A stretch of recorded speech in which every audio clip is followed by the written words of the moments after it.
Alors, dans cette formation, on va regarder un peu plus précisément ce qui va se passer sur le stand et sur le marché.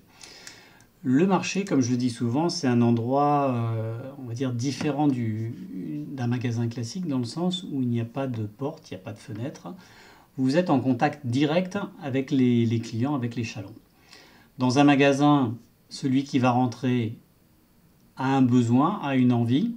Donc il va arriver avec ce besoin qu'il faudra réussir à comprendre et auquel il faudra apporter une réponse. Donc c'est intéressant parce que c'est plus simple dans le sens où le client qui rentre, bon voilà, normalement il est à 90% convaincu. Par contre, c'est un peu plus compliqué dans le sens où la vitre, la devanture crée une distance entre le chaland qui passe naturellement devant votre magasin et votre offre qu'on peut lui faire, ou en tout cas le contact du commercial qui sera à l'intérieur.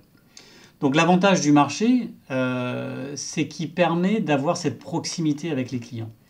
Donc cette proximité, il faut l'utiliser. C'est ce que les gens aussi attendent, parce que beaucoup de clients qui viennent sur les marchés, ils attendent cette proximité, pouvoir discuter avec le commerçant, pouvoir entendre des arguments, regarder, toucher un peu plus facilement, sans avoir cet engagement qui est de rentrer dans un magasin. Donc ça, c'est quelque chose, cette proximité, c'est quelque chose sur lequel on doit travailler pour aller chercher le client. Donc on le reverra un peu plus tard sur la relation client. Mais donc ça fait vraiment notre particularité. Donc notre seul moment où on va être capable d'afficher quelque chose sur nos clients, c'est la mise en place de notre stand et notamment sur nos tables tout au long du stand. Donc moi, les consignes que je donne, c'est premièrement, veillez à ce que vous ayez quand même un minimum de propreté. On est sur un marché, mais avant la mise en place, n'ayez pas peur, vous avez un chiffon normalement dans votre kit, de donner un petit coup de chiffon, de vous assurer qu'il n'y a rien de dégueulasse. Vous avez des voisins qui peuvent éventuellement poser des affaires sur vos stands. Donc vous n'êtes pas à l'abri qu'il y ait un peu de salissure. Donc prenez votre chiffon, donnez un petit coup, c'est rapide, une petite minute, 30 secondes. Et vous avez quand même un point de départ qui sera quelque chose de propre. Les gens vont le regarder. Ensuite, si on regarde maintenant de manière plus concrète, donc on se rappelle que vous avez votre organisation qui est sous les plans de travail.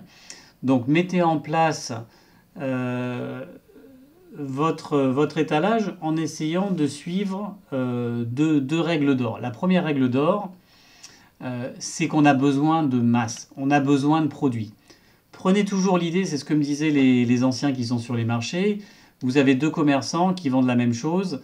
D'un côté, vous avez 3 montres qui sont posées sur la table et d'un autre côté, vous avez une centaine de montres. Naturellement, vous allez être attiré par celui qui a une centaine de montres. La masse va créer l'attention de vos clients, va leur donner envie de regarder. Et donc, c'est ce qui va être déterminant pour, on va dire, attirer votre chaland. Donc, n'ayez pas peur de mettre de la marchandise. On a du temps. C'est vrai que c'est pas sur la première heure qu'on va faire le maximum de ventes. Donc, sur cette première heure, voilà, mettez en place rapidement. Et puis ensuite, vous peaufinez, vous vous arrangez pour respecter cette notion de masse. Deuxième élément, essayez d'être un minimum organisé quand même. C'est-à-dire qu'on a quand même une logique dans le vin qui est la région. Donc mettez en place vos pôles par rapport à vos régions.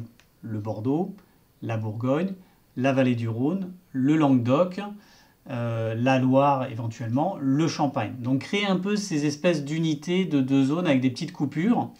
Ce qui aura l'avantage de permettre à vos clients d'identifier ce qu'on propose et également d'avoir une rupture, un rythme dans l'étalage. C'est-à-dire qu'il va y avoir des petits îlots, des petits univers et ça permettra aussi aux clients d'aller chercher dans ces univers, de regarder, de parcourir un peu comme les rayons d'un supermarché.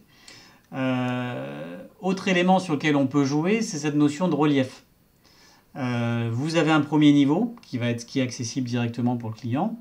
On a des boîtes, on a des petites étagères qu'on peut également utiliser pour mettre un deuxième niveau avec un peu de relief, ce qui va permettre à vos clients, à votre chaland, de voir un premier niveau, de s'intéresser, de voir qu'il y a aussi quelque chose derrière et donner quelque chose d'un peu dynamique. Donc ça, il faut travailler là-dessus. Autre élément qui est également à prendre en compte, c'est la notion de couleur. On a la chance d'avoir des vins, la gamme rosée qui apporte une belle couleur. On a toute la gamme des jus de fruits qui a un univers en soi qu'on n'a pas évoqué tout à l'heure, qui apporte également énormément de couleurs. Donc suivant où vous allez le placer, donc réfléchissez bien à l'endroit où vous allez le placer, c'est votre autonomie, c'est votre responsabilité. Ça va pouvoir apporter on va dire, un petit côté clignotant, lumière, qui va apporter, qui va attirer le regard du chaland. Donc, je rappelle, notion d'univers, les régions, notion de masse, il faut mettre du produit, il faut mettre des choses à disposition, et cette notion de relief avec plusieurs niveaux d'étages qu'on va pouvoir utiliser pour mettre en ligne vos références. On peut également, pour la notion de masse, si vous n'avez pas envie de mettre toutes les références ou mettre l'accent sur une référence, bon, ben on prend 6 bouteilles d'une même référence. Ça va quand même avoir un effet visuel qui sera sympa parce qu'on va voir 6 fois la même étiquette, 3 devant, 3 derrière, ou 6 en longueur, ou en triangle. Et ça va porter l'attention sur une référence qui peut également être intéressant, on va dire, pour la suite de votre travail pendant cette journée. Donc, la mise en place, elle est importante. Faites-la le plus rapidement possible pour que les gens voient que vous êtes là. Donc, tout de suite, vous mettez en place les bouteilles. Hein. C'est la première chose que les gens vont regarder. Et puis ensuite, vous pouvez peaufiner. N'ayez pas peur non plus pendant la journée de repasser derrière votre stand, de remettre un peu quelques bouteilles dans le sang si les gens les ont touchées, donner un petit coup de chiffon sur certaines bouteilles si vous voyez qu'elles sont qu'elles ont de la poussière. Ça fait partie des petits détails qui vont être vus ou pas vus, mais en tout cas qui ne poseront pas de problème si les bouteilles sont propres. Pensez à bien mettre également vos prix. Donc vérifiez les prix sur votre feuille, vérifiez que ce soit cohérent avec ce que vous avez sur les bouteilles. Voilà, donc ça c'est notre vitrine, c'est la première impression qu'on va donner. Donc soyez attentifs là-dessus, rappelez-vous de ces règles d'or, la masse.